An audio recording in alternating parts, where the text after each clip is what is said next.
Justice, arrestation de Pascal Niembo, directeur de CEEC. Selon le chargé des communications du directeur incriminé, Louis-François Kouzekessa, à travers le point de presse de ce samedi 9 janvier à Kassavoubou, déclare: tout part deux acharnements.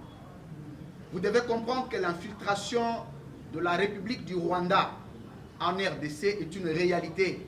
Je l'affirme ce jour.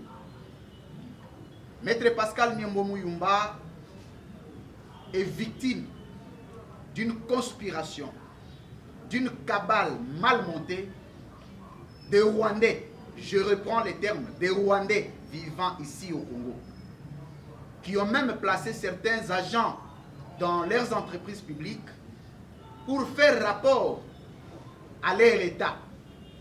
Et le chef de l'État congolais, Félix-Antoine Tshisekedi Tshilombo, l'a dénoncé plusieurs fois, cette infiltration. Mais nous ne savons pas d'où vient la distraction. C'est au sommet de l'État, c'est à la populace. Cette question sera répondue avec vous. Maître Pascal a été arrêté le jeudi, autour des après-midi. Qu'il y aurait une main noire des lobbies rwandais miniers sur l'arrestation du directeur de CEEC. Pendant le périple de l'acharnement de l'arrestation, l'on note plusieurs irrégularités.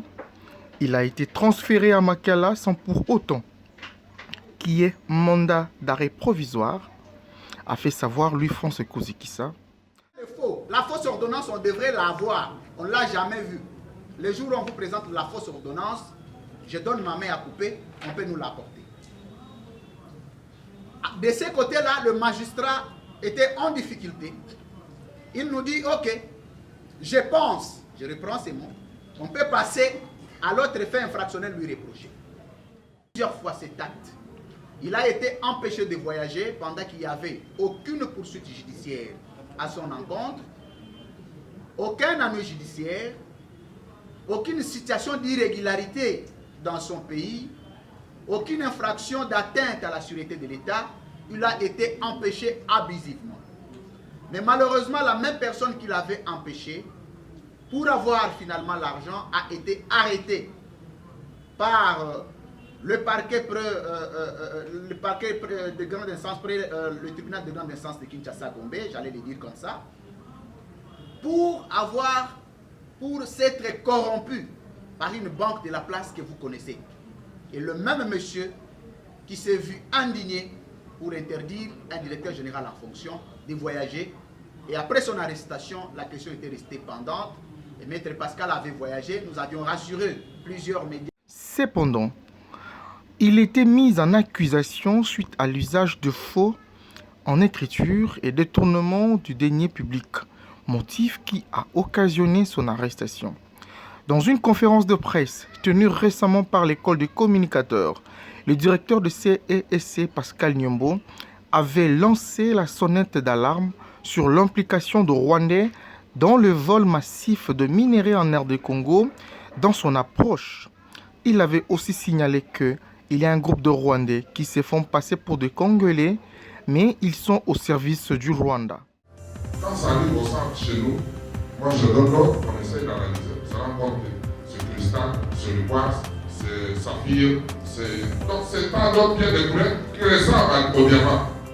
Donc c'est pour vous dire que la cartographie géologique doit prendre du temps pour l'identifier parce que nous avons des minéraux partout dans notre pays. Mais pour ce qui existe, les sites d'exploitation artisanale sont, si le ministre des Mines signe des arrêtés pour déclarer les sites d'exploitation artisanale. Mais il y a des sites qu'on appelle verts et des sites rouges. Les sites rouges, c'est des sites exploités par les groupes armés, préfinancés par le pays voisin. Le pays voisin donne eux les moyens d'exploiter dans des sites d'une manière frauduleuse et donne aussi le moyen pour nourrir les exploitants et donne même les munitions et les armes pour chasser l'armée congolaise lorsqu'ils sont dans cette opération. C'est une opération planifiée, concise, structurée par le pays voisin, appuyée par le puissance.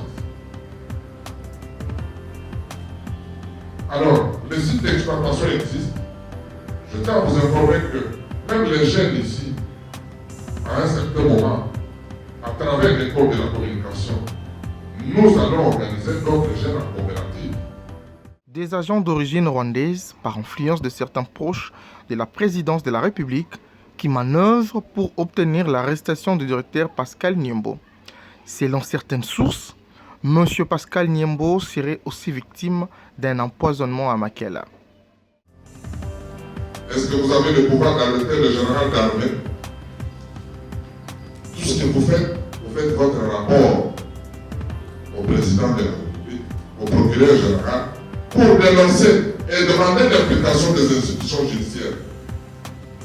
Parfois, vous adressez la lettre à celui qui est à la base même de la fraude. Parce que vous ne savez pas que celui qui est derrière. Vous adressez le rapport à celui qui bénéficie de la sortie de ces minéraux. Ce sont ces minéraux à lui. Mais vous lui faites le rapport que ça sort frauduleusement. Mais il va lire et puis il rit, il va rigoler. Il prend le dossier, il classe ensuite. Donc nous vivons ça. C'est bon. Nous vivons ça. C'est pour dire que parfois, éteignez vos micros. Il faut regarder. Nous vivons ça. Parfois, il faut regarder à qui vous vous adressez. Parce que parfois, on s'adresse aux fraudeurs eux-mêmes pour solliciter l'intervention. C'est très compliqué. Moi, je me rappelle une fois, j'ai écrit au président Paul Kagame du Rwanda. J'ai écrit au président Paul Kagame du Rwanda.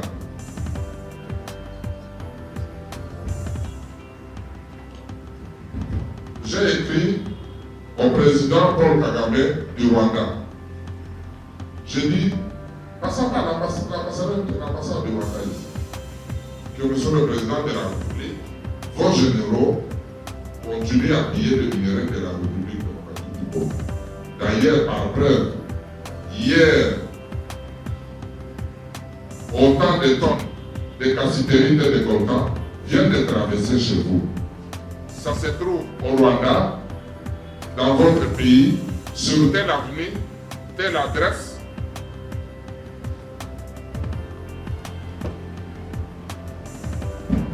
Sur telle avenue, telle adresse, tel dépôt de votre armée. J'ai écrit, comme coordonnateur national, la lettre était partie.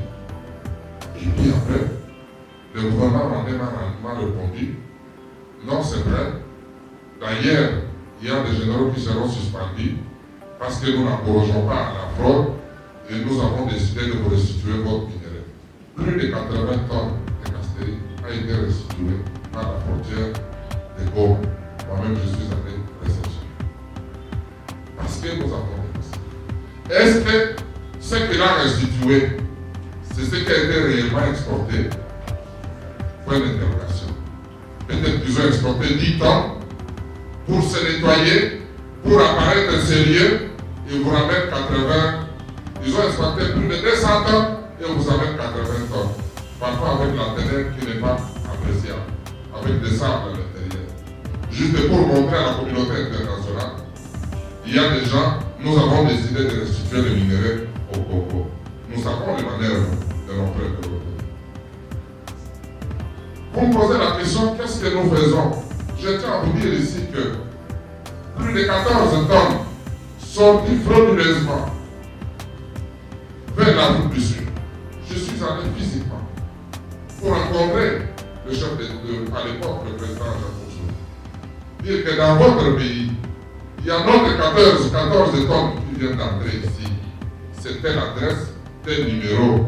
Est-ce qu'on doit nous restituer? C'est notre patrimoine, c'est le patrimoine de l'État congolais. Il a appelé son ministre directement de la police et nous avons trouvé les minéraux à cet endroit. Les minéraux ont été restitués à l'État. Au moment où je vous parle, nous sommes en procès en Suisse.